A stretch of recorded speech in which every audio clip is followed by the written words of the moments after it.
Ever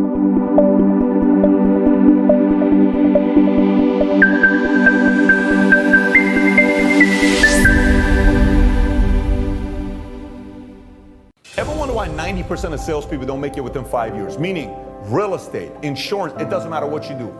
5 years later, 90% don't make it. Only 1 out of 10 makes it. Why is that? By the way, I want to manage expectations with you. Most people who get into sales, they have no idea how hard it is. This thing is hard. Hi, business minds and financial enthusiasts. Welcome back again to Business Mind Talks. In the world of sales, the first year can be a roller coaster ride, filled with highs, lows, and everything in between. But fear not, for today, we embark on a journey of enlightenment, guided by none other than the visionary entrepreneur and sales expert, Patrick Bet-David. Let me share with you what things you could do to help you win the game of sales, especially after your first year. Number one, if you're going to do sales, go and seek out the best leader worth duplicating. The market's filled with a lot of average salespeople. The market's filled with a lot of average sales leaders. But the market's also filled with a lot of great salespeople and great sales leaders. You find the right sales leaders worth duplicating, the chances of you winning not only increases, but the speed and how quickly you win also increases. So choose an industry. Say you're going to do real estate, you're going to do digital marketing, insurance, finance, stocks, whatever it is, fine. Choose that industry, stay in that industry. Don't keep jumping industry to industry to industry. Rather, within that industry, seek out the best mentors to work with. So that's point number one in the tip you're going to get. Number two is the following. Since you know, and I know that this thing's going to be hard mentally and emotionally, what worked for me is over and over and over again, I read autobiographies and content about people that persevered. Like even this one, the book of the month for my sales guys, I have 20,000 plus insurance agents. This one, the book we're reading, is a book called Endurance. This is a book about you lasting. This is a book about you being able to go through tough times. You need to feed yourself so much of that because your friends, your family, your cousins, your girlfriend, your boyfriend, your husband, your wife, they're all putting so much fear. Babe, why are you doing this? Babe, why don't you go back to your job? Babe, why don't you go back to doing this? You need to almost fight off all that negativity with positivity that you can make it in sales. Point number three, whatever product you're selling, do whatever you can to sell yourself on the product. Before I give you point number four, if you were in the sales office I was in Encino from 2002 till 2005, you would have found me all over the office with a role-play buddy, role-playing scripts. It didn't matter what it was. We would role-play scripts and objections. We'd sit in a room for 1 hour after 9 o'clock at night while everybody else is gone, and I would give an objection and you'd overcome it. Then I'm like, I think we can come out with a better way to overcome it. I would give it, you would give it. I would give it, you would give it. Oh, that was good. Then we write it down. It was, let me try this one. How about this one? How about that one? That's the perfect one. How about that? How about this? How about that? We role-played so much until any objection that people asked throughout the day, I could do with my eyes closed. I can do it with my eyes closed today, even though it was in 2003, 2004. So find yourself a role-play buddy and role-play with them constantly until you can overcome all the major objections without even thinking about it. Point number five, when it comes down to prospecting, too many times people, all they think about what prospect is, let me send an email on LinkedIn. Let me DM this person. Let me go out there and prospect at an event. Let me do some business. Let me do this. Let me do that, right? So everybody they look at as a customer, but I want to kind of give you a complete different perspective. There's nothing wrong with looking at everybody as a customer. But think about it this way, okay? Imagine you like this 22-year-old girl, okay? And you're 25, 26 years old, and you want to date her. And you go into a room and you spot her, okay? So she's the customer, like, I want her. She's the customer, right? Okay, no problem. Then there is a 58-year-old woman over here you have no interest in because all you're thinking about is a 22-year-old.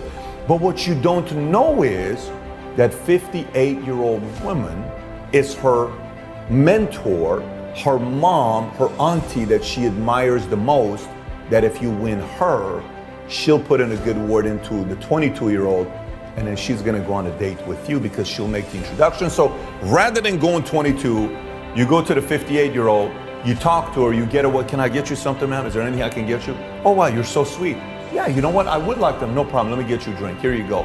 Thank you, enjoy your evening. And then you walk away, that fellow right there got me a drink. What a nice, hey, let me introduce you to my niece, let me introduce you, and then boom.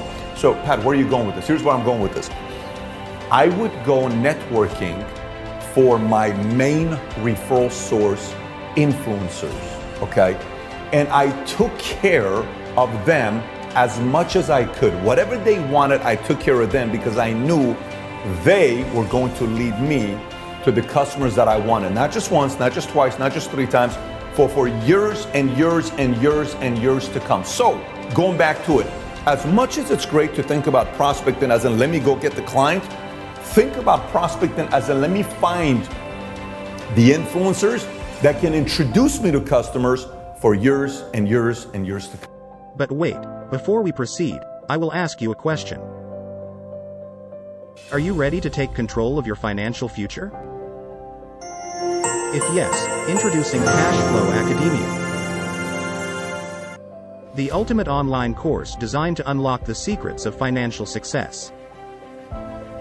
Discover the art of budgeting like never before, learn investment strategies that can supercharge your savings, and unravel the mysteries of building a financial legacy.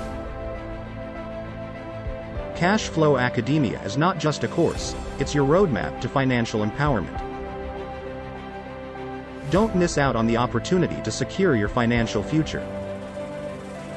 Click the link below. Enroll now. And years to come. Point number 6 is try to redefine in your own mind. Like think about, when you think about what a salesperson looks like and how they work and how they talk, try to redefine that. Like, oh, to be great in sales, you have to be a car salesman. No, and there's nothing wrong with that, but no, that's not the personality. When you think about a salesperson, to me, a great salesperson is one who asks the right question, is a great listener, who's coming from a place of wanting to help you as the individual that may be different than others and is able to tailor something that matches your needs, right? So think of sales that way. Don't think of sales as somebody who, has everything is just perfect and put together and all this stuff. I got a 3-piece suit on right now because I'm shooting a video with you. But believe me, I'm a guy that just went out there and I looked at it and said, I wonder how I can help this person. This person is slightly different than the other client I sat down with. Man, if they understood this product and if they said they want this can be, so, hey, you know what? After spending a lot of time, here's what I think would be a great product for you. These are the different things we can look at, but this is what I felt was great for you, but I want to open it up. What questions do you have on these products before I make the recommendations? This one I think is good for, you're taking a very consultative approach than just a slam dunk, I gotta be able to be the best salesperson and push them, and I gotta make them sign the check. That's in the movies. And quite frankly, those types of salespeople maybe worked in the 60s, 70s, 80s. They don't work that well today. And even if you close, you ain't never gonna get referrals. And this whole name of the game is referrals. So salespeople like that, customers become B-backs, and rarely do those customers give referrals. You want a lot of referrals. So redefine your image of what a salesperson looks like. This next one's pretty much a story of my life, and it has to do with follow-up. My confidence comes from follow-up. If you asked anybody that ever did business with me, they'll tell you Pat's biggest strength, to work with me closely in sales, Pat's biggest strength in sales is follow-up. Here's why. Did you know 80% of customers who buy, they'll say yes, but you got to follow up 5 times before they say yes. But did you also know 44% of salespeople don't follow up after the first time they don't hear back from the client? Let me say this one more time. 80% of sales requires 5 follow-up calls before they say yes and you fill out the paperwork. 44% of the time, salespeople don't follow up after the first call. So they leave a message, oh man, she's not interested. How do you know? They didn't pick up or call me back. So wait, let me get this straight. To you, you define that as they're not interested? Oh yeah, of course, if they were interested, they'd call me back. Are you kidding me? Let me ask you a question. How many times, like right now, while I'm sitting here, I got 2 texts, I'm telling these guys, I gotta go make these texts, right? I clicked on the text, it shows it's red. I may forget about it after this meeting because I'm in the middle of something, and if that person doesn't follow up, this text may be lost in translation, and that could end up being business for one of the people right now that just texted me, right? We make that mistake. You don't know that person forgot to call you back. That person maybe no longer checks messages or emails or texts, but you got to keep following up. Don't be discouraged when somebody says no or doesn't follow up with you or doesn't call you back. Don't take it personal. This isn't the dating game where you call them and you don't want to call too many times to seem desperate. You definitely don't want to be overly pestering your customer, but you do want to be a smooth operator and keep following up, because chances are they'll eventually do business with you. And so, armed with the invaluable insights of Patrick Bet-David, you embark on your sales journey with newfound clarity, confidence, and conviction. Remember, the road ahead may be challenging, but with the right mindset and determination, success is within your reach. Thanks for watching and hope to see you on our next video. Please don't forget to like, subscribe, and hit that notification bell for more video updates.